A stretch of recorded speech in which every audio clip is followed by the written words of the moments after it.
ڕێز و سڵاو بۆ ئێوە بینەرانی خۆشەویستی تلڤیزیۆنی کۆمەڵەوە بەنامەی لێکدانەوە و هەڵوێست. ئازیزان دوو بابەتمان هەیە بۆ بەرنامەی ئەمڕۆکە. باسێکەکەین لە کۆماری ئیسلامی و دەستێوەردانەکانی لە کاروباری عێراقدا. لەم بارەیەوە نووسینێکمان هەیە لە زۆر بەڕێز محەممەد غەریب حسێن، دەڵێت دوای ڕووداوەکانی 7 ئۆکتۆبری نێوانی ئیسرائیل و بزوتنەوەی حەماس ڕۆژهەڵاتی نێوەڕاست بەگشتی کەوتەتە نێو بارودۆخێکی تەواو هەستیار و جیاوازەوە. ڕوودا و لێکەوتەکانی دوای 7 ئۆکتۆبر پەلوپۆی کۆماری ئیسلامی کردووە بە هەڵوەشانەوە و لە ناوبردنی پرۆکسیەکانی لا وڵاتانی ناوچەکە بە تایبەتی لە لوبناان و سووریا. لە ئێستا سیاسەتی دەرەوەی کۆماری ئیسلامی ئێران زیانێکی گەورەی بەرکەوتووە بە جۆرەکە وا دەکات ئێران زیاتر بەرەو ناوخۆی خۆی پاشەکشێ بکات بۆ ڕزگارکردنی ڕژیمەکەی لە کەوتن و ڕووخان کە ئەمە دژە لەگەڵ بنەمایەکی سەرەکی کە کۆماری ئیسلامی لەسەری دامەزراوە کە ئەویش هەناردەکردنی شۆڕش بوو بۆ دەرەوە. هەرچەندە ئەگەر ڕژیم لە ئێستادا نەکەوێت، بەڵام گەڕانەوەی ئێران بۆ ناوخۆی خۆی و نەمانی پرۆکسیەکانی نەتوانینی ئێران بۆ دەستێوەردان لە کاروباری ناوخۆی ئەو وڵاتانە و جێگرتنەوەی نفوز و هەژمونی ئێرانی با وڵاتانی نەیاری ئێران لە کۆتایی ڕژیمەکە هەر دەخات و توانایمانەوەی نامێنێت. لەم نێوەندەدا عێراق تەنیا وڵاتە کە ئێران بتوانێت وەک هەمیشە ئستیغلالی بکات و ئستعماری بکات و دەستێوەردانی ڕاستەوخۆ و گەورەی تێدا بکات لە ڕێگەی پرۆکسیەکانیەوە کە لەو گروپە شیعانە خۆی دەبینێتەوە کە ئێستا حکوومەت و دەوڵەتی قوڵی عێراق بەرەو ڕێوە دەبن کە ناسراون بە چوارچێوەی هەماهەنگی بە جۆرەکە لە ڕێگەی ئابوووریەکەیەوە بتوانێت خۆی ببورن لە ڕۆی ئابوووریەوە خۆی بدزێتەوە لەو سزانەی کە ئەمریکا و ڕۆژاوا بەسەریاندا سەپاندووە. ناوبڕێکی کورد وەربگرن دەربارەی تێکەڵکردنی نەوتی ئێران لەگەڵ نەوتی عێراق لە درێژەی هەرم بابەتەدا دێمەوە خزمەتە.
تێگەڵکردنی نەوتی ئێران لەگەڵ نەوتی عێراق بابەتێکی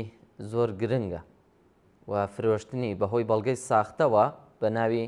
نەوتی عێراقەوە کە سەلیم ئەحمەد سەعید ناسرا بە ئومێد کە هاوڵاتی و خاوەنکارێکی عێراقی بریتانیا و خاوەنی چەند هۆتێلێکە لە لەندەن و 6 عەمباری نەوتی لە بەندەری خۆر زوبەیر هەبووە و خاوەنی چەندین کەشتی نەوت هەڵگرە کە لە سێبەردا ئیشیان بۆ ئێران کردووە و بە ملیۆنان دۆلار پێدانی بەرتیل بە بەرپرسانی عێراق نەوتی ئێرانیان بۆ بازاڕەکانی جیهان گواستوتەوە و بە ناوی عێراقەوە فرۆشتویانە و لە ئێستادا ئومێد و کۆمپانیەکانی کەوتونەتە بەر سزاکانی ئەمریکا. نەوتی هەرێمی کوردستان لە عێراقیش بە قاچاغ و دوور لە یاسا و چاوەدێری دەفرۆشێت لە زۆنی سەوز لە ڕێگەی تەنکەرەوە بە قاچاغ دەچێتە وڵاتی ئێران و لەبێشەوە بۆ ئەفغانستان و لە زۆنی زەردیشەوە بۆری قاچاغ بۆری خۆرمەڵە زاخۆ نزیکەی ڕۆژانە 100,000 بەرمیل لەوێ دەچێتە وڵاتی تورکیا. داهاتی فرۆشتنی ئەم نەوتە قاچاغا بۆ خەزینەی گشتی سفرە، بەڵکو هەموو داهاتەکەی دەچێتە گیرفانی بەرپرسە گەندەڵەکانی حیزب و حکوومەت. فرۆشتنی نەوت بە قاچاغ جگە لە زیانی مادی زیانی گیانیشی هەبووە. ئەو تەنکەرانەی کە نەوت دەگوازنەوە چاوەدێری ناکرێن و مەرجی تونندوتۆڵی ڕێگاوبانیان نییە و بە ئاسانی تووشی ڕووداوی هاتوچۆ دەبن لەگەڵ شۆفێرانی تردا و دەبنا هۆکاری گیان لە دەستانی شۆفێران و تێکدانی جادەوبانەکان و سروشتی ناوچەکە و کارەساتی ژینگەی لێ دەکەوێتەوە. باسێکی ترەکەین لە هەژدی شعبی دوایەوەی کە ناوبڕێک ببین.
یەکێکی تر لەو ڕێگانەی کەوا دەکات ئێران بە ئاسانی دەستێوەردان بکات لە کاروباری ناوخۆی عێراق بریتیە لە میلیشیاکانی هەشدی شەعبی کە ڕاستەوخۆ لەژێر هەژمونی کۆماری ئیسلامی ئێراندانوە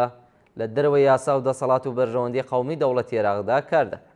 تەنانەت بەرپرسانی دەوڵەتیش وەک سەرۆکوەزیران و سەرۆکۆمار و سەرۆکی پارلەمان ناتوانن بە دوواداچوون بۆ کارەکانیان بکەن و سەردانی چەند ناوچەیە بکەن کە ئەوان تیایدا چالاکن و کاری نهێنی تیادا ئەنجام دەدەن. بۆ نمونە ناوچەی جرفۆل سەخر کە کاری نهێنی و دوور لە یاسای وەک دروستکردن و پەرەپێدانی چەکی قەدەغەکرا و موشک و درۆنی بۆم ڕێژکرا و هەروەها ڕاهێنان بە سەربازی نوێی دوور لە یاسا و ڕێسای دەوڵەت و کۆکردنەوەی چەک و تەقەمەنیەکی یەکجار زۆر و مەترسیدار و بوونی زیندانی نهێنی و گرتن و تەعزیبدانی نایارەکانیان و گۆڕینی بیناکانی ئەو ناوچەیە بۆ هەر مەبەستێکی سەربازی کە دەبوو لە بنەڕەتدا بینای حکومی و کارخانە و خوێندنگە بوونایە بۆ ئەم کارانە بە تەواوی هاوکاری دەکرێن لەلایەن ئێرانەوە و گروپەکانی سەر بە ئێران لە عێراقدا بە تایبەتی ئەوانەی کە کاربەدەستن لە حکوومەتی عێراقدا و پێداویستی ئەم چالاکیانەیان بە قاچاغ لە ئێرانەوە بەدەست دەگات و لەلایەن بەرپرسە گەورەکانی سوپای پاسدارانەوە سەرپەرشتی پەرەپێدانی چەک و چالاکیە سەربازیەکانیان دەکرێت. هەرچەندە ئێران بە ڕێگای تری تێچووی ئەو کەلوپەل و چالاکیانە بە چەند قات زیاتر لە عێراق وەردەگرێتەوە. ئەم ناوچەیە لەژێر کۆنتترۆڵی کەتایبەکانی حیزبوڵادایە کە بەشێکە لە حەشدی شەعبی ئەم گروپانە هێرش دەکەنە سەر نێردە بیانیەکان و هاوپەیمانەتی نێودەوڵەتی دژی داعش و نەیارەکانیان لە عێراق و ناوچە سونیەکان و بیرە نەوت و گازەکانی هەرێمی کوردستانی عێراق. لە کاتی سەرهەڵدانی ڕێکخراوی تەرۆریستی داعشدا بەهۆی لاوازی و شکستی گەورەی سوپای عێراق بە فتوایەکی دینی مەسەبی شیعی حەشدی شەعبی بە بێسەروبەری و دوور لە یاسایەکی دیراسەکراوی ورد دروست کرا. بەڵام ئێستا کە سوپای عێراق تا ڕادەیەک ڕێکخراو دیارە و ڕێکخراوی تەرۆریستی داعشش لاواز بووە، ئێستا دەچیتر پاساوی بوونی حەشدی شەعبی نەماوەوە پێویستە بە زووترین کات هەڵبوەشێتەوە. لە دوای ڕووداوەکانی 7 ئۆکتۆبر و لاوازبوونی ئێران، کۆمەلگای نێودەوڵەتی و بە تایبەتی ئەمریکیەکان زۆر بەجددی لەسەر خەتن بۆ هەڵوەشانەوەی حەشدی شەعبی، گەرنا دەکرێتە ئامانجی هێرشەکانی ئیسرائیل کە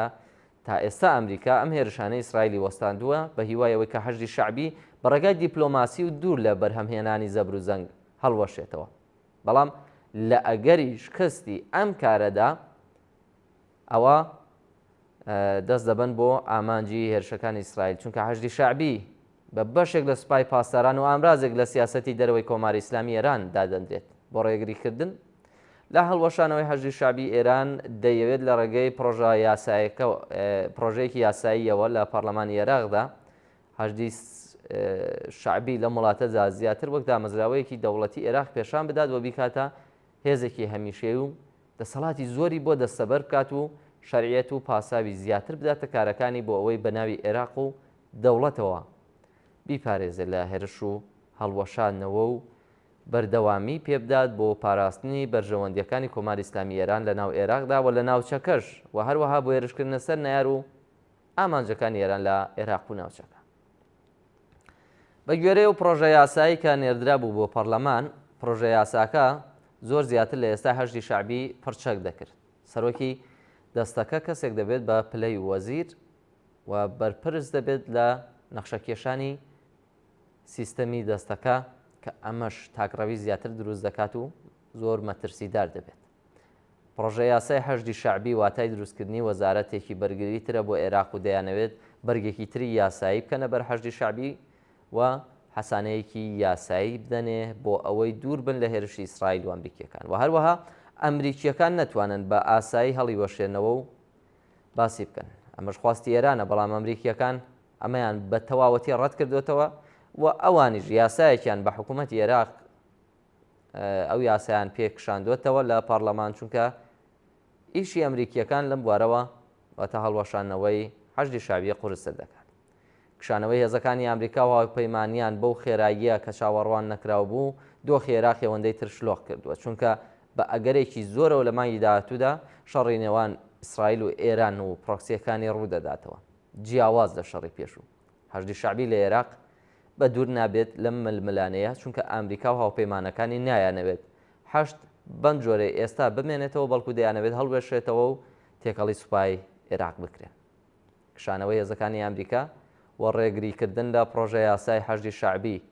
ڕێخۆشکردنە بۆ بە ئامانجگرتنی هەڵوەشانەوەی حەشد بۆ خۆ دوورگرتنە لە کاردانەوەکانی ئەم کارە. باسێکی ژەکەین لە دوای ناوبڕێک لە بانکەکانی عێراق.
وهو وقار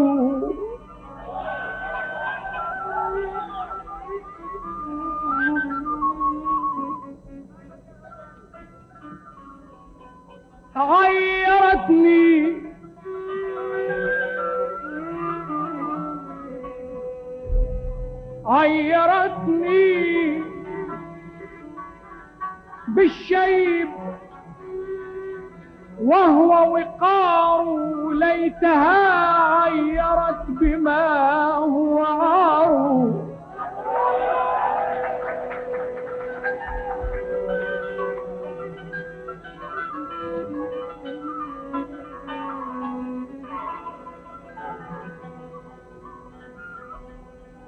غيرتني بالشيب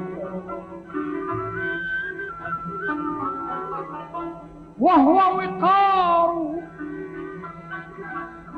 ليتها غيرت بما هو عار إن تكن شابت الذوائب مني فالليالي تزينها الأقمار يا ويلي ليلى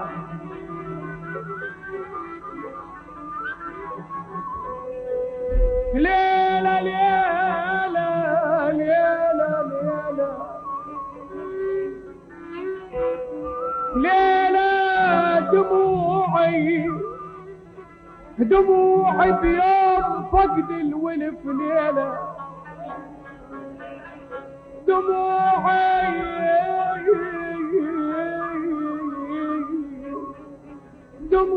بيوم فقد الولف ليلى ليلى ليلى وردت عيني يمرها النوم يا غاتي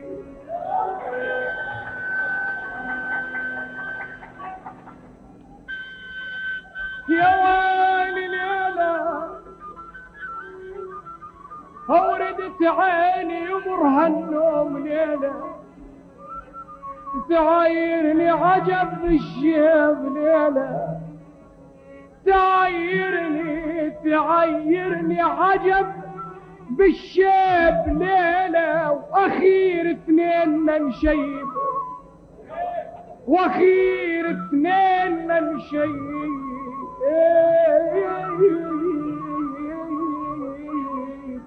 سوي ميحانة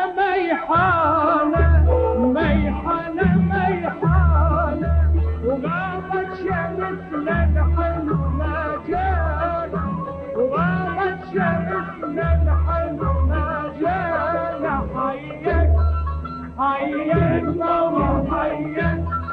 الفرح على ضيق قالوا للعذبوني قالوا للمرموني على جسر مسير سيبوني على جسر مسير سيبوني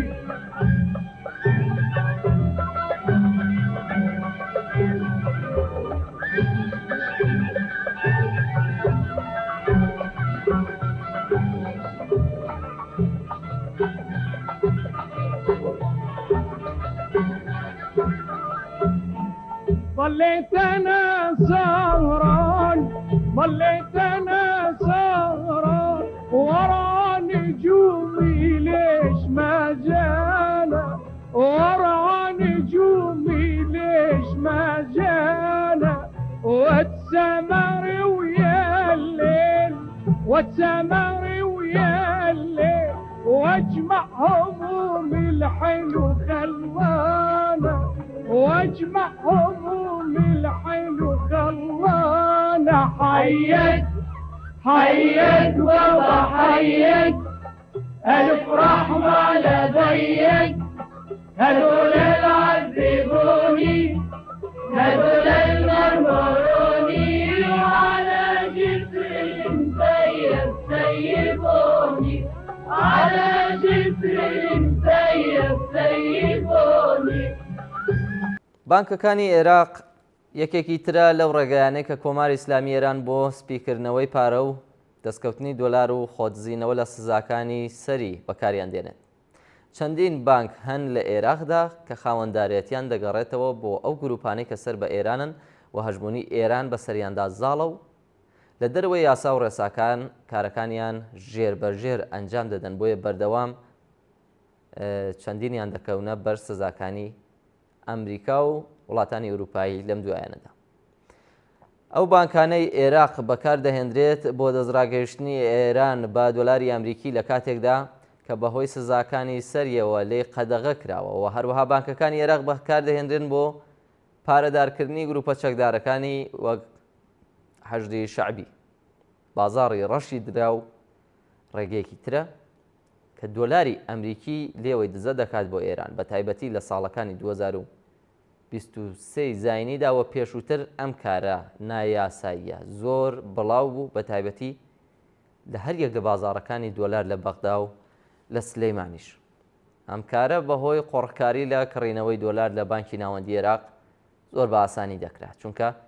چەند کۆمپانیایەکی سەر بە گروپە چەکدارەکانی حەشدی شەعبی ئەم کاری کڕینەوەی دۆلاریان لە بانکی ناوەندی عێراق بۆ خۆیان قۆڕک کردبوو و بە گرانتر لە نرخی فەرمی دەوڵەت لە بازاڕی ڕەشدا دەیان فرۆشتەوە، بۆ بەو کارە قازانجێکی زۆریان دەکرد و بڕێکی زۆریشان هەناردەی ئێران دەکرد. لە بەرامبەردا بەهۆی دۆکۆمنتی ساختەوە گوایە بڕێکی یەکجار زۆر کاڵایان بۆ عێراق هاوردە کردووە کە لە ڕاستیدا ئەم کاڵایانە وەهمین وە هیچ بوونێکیان نییە. بۆ نمونە پسوڵەی کڕین هەیە کە عێراق با 1 ملیارد دۆلار نعلی لە ئێران کڕیوە و لە پسۆڵەیەکی تردا دەردەکەوێت کە عێراق بە بڕی 1 ملیارد دۆلار ئەندۆمی کڕیوە لە ئێران. دوای وردبینیەکی زۆر و بەدواداچوون دەردەکەوێت کە ئەم پسوڵانە ساختان و وەهمین و کاڵاکان وجودیان نییە، تەنیا بۆ سپیکردنەوەی پارە و دەستڕاگەیشتنی ئێران بە دۆلاری ئەمریکی ئەم کار کراوە. لە کۆتاییدا ئەمریکا عێراقی ناچار کرد بە کەمکردنەوە و نەفرۆشتنی دۆلار بە شێوەی نەقد و کاش و پێشخستنی سیستەمی بانکی عێراقی، بە تایبەتی بەکارهێنانی سیستەمی سویفت کە بۆ گواستنەوەی دۆلار لە مامەڵەی بازارگانیدا لە ژێر چاوەدێری ئەمریکادا بەکاردەهێنرێت. لە ئێستادا دوو بانکی عێراقی ئەم سیستەمە بەکاردێنن، ئەوانیش بانکی TBI و بانکی بەغدان. گرنگە کە عێراق وابەستەی بازرگانی لەگەڵ ئێراندا کەم کاتەوە بۆ خۆ بە دوورگرتن لە سزاکانی ئەمریکا. لە کۆتاییدا ڕژیمی کۆماری ئیسلامی ئێران بە لاوااستترین قۆناخەکانی تەمەنیدا تێدەپەڕێت و هەموو هەوڵێکی بۆ مانەوەی خۆی دەدات و ئەو پەڕی فشاری لەسەر عێراق دروست کردووە بۆ مانەوەی خۆی، بەڵام زۆر گرنگە عێراق خۆی بێت و پاشکۆی هیچ دەوڵەتێک نەبێت. عێراقێکی سربەخۆ بۆ هەموو لایەک یەکجار گرنگە دەستێوەردانەکانی ئێران لە کاروباری ناوخۆی عێراقدا دەبێت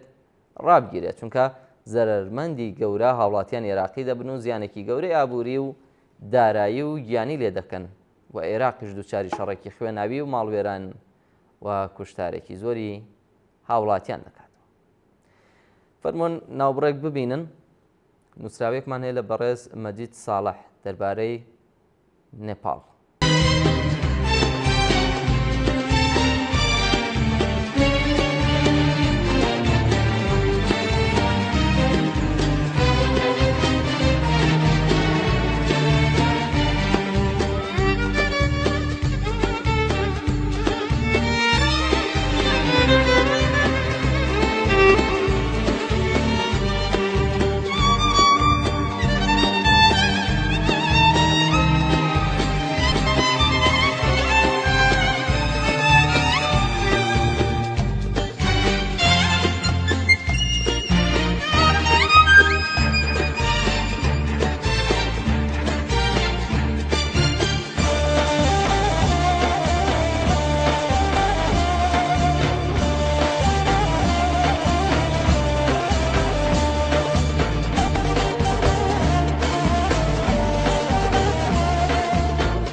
Hatım duhuki duhuka rengin Kendi civane bajar şirin Gelin bernedir azadi feşer Şenkin duhuki duhuka rengin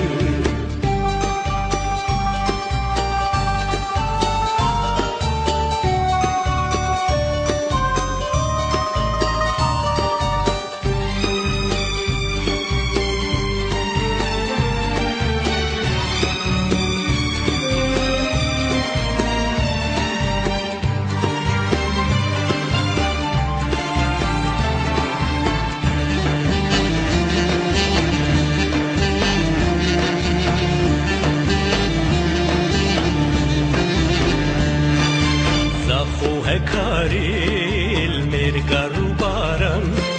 Akhev Ahmedi gelin خوش میرن موسلو هولر شکلا و سران خملند دهوک بوکا بدینان سلیمانیه و کرکوکا کردان Urmev mahabat sene u kermanşan Bane uzerdeş taha kaloran Şen şaristan el bade gülistan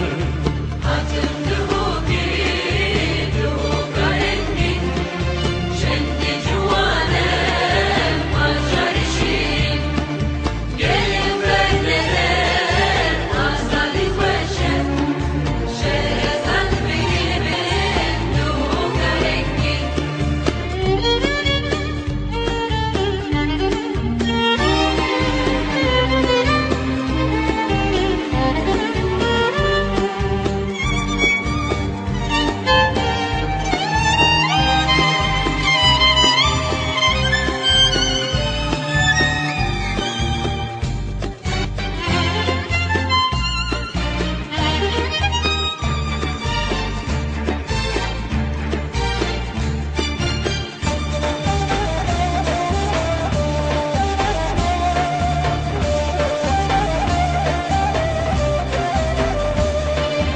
Bingol agriu kers bitlis muşuvan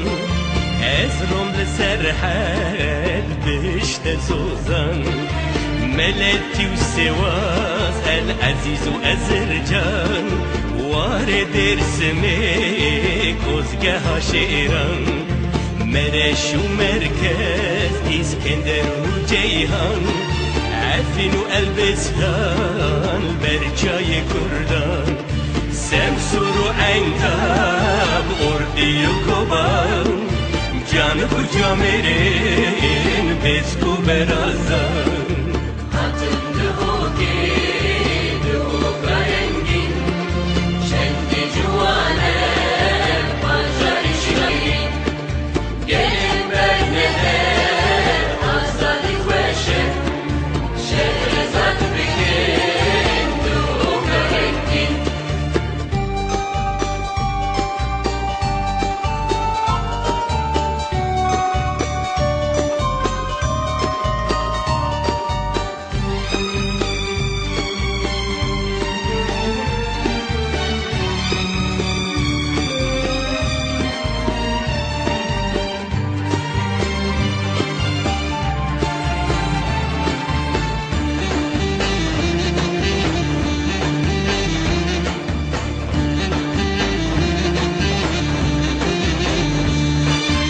Rahaydi rokçan deşta herran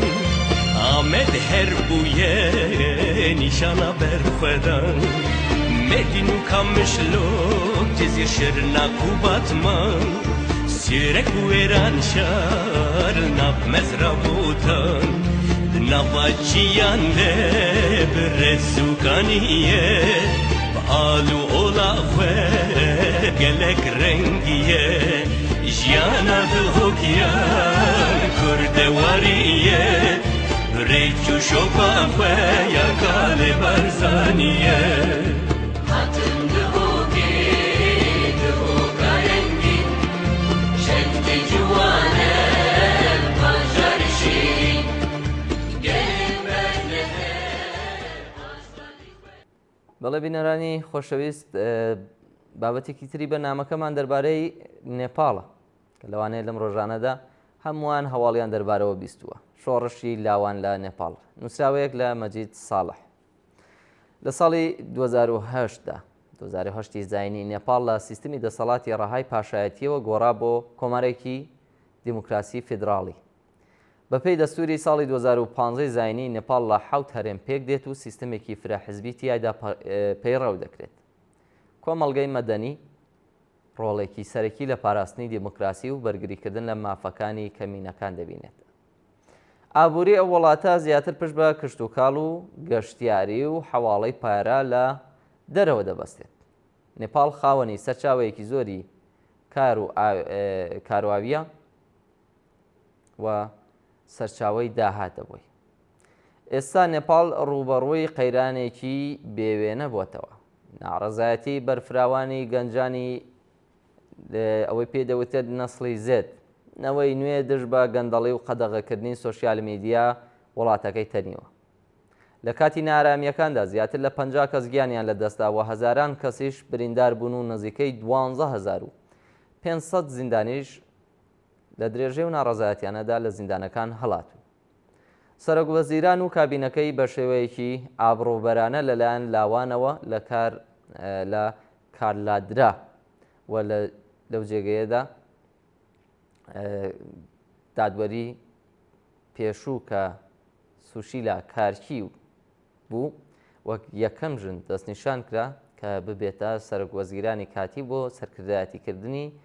قۆناغی گواستنەوە پێدەچێت نێپاڵ بە قۆناغێکی سەختی گواستنەوەدا تێپەڕێت ناڕەزایەتیەکان و گوشارەکان لەسەر حکوومەتی کاتی بەردەوام بێت و ناسەقامگیری درێژە بکێشێت بەڵام ئەگەری زۆری شەیە سوشیلا کارکی بتوانێت سەردەمێکی نوێی چاکسازی سیاسی و ئازادی فراهم کات ئەگەر ئەم سەرکردەیە سەرکەوتوو بێت لە هێورکردنەوەی شەقام و خۆ ئامادەکردن بۆ هەڵبژارنی پێشوەختە دەکرێت قەیرانەکە بگۆڕێت بۆ دەرفەتێک بۆ بەهێزکردنی دیموکراسی بەڵام بەشکستی کارکی ناسەقامگیریەکە زیاتر درێژە دەکێشێت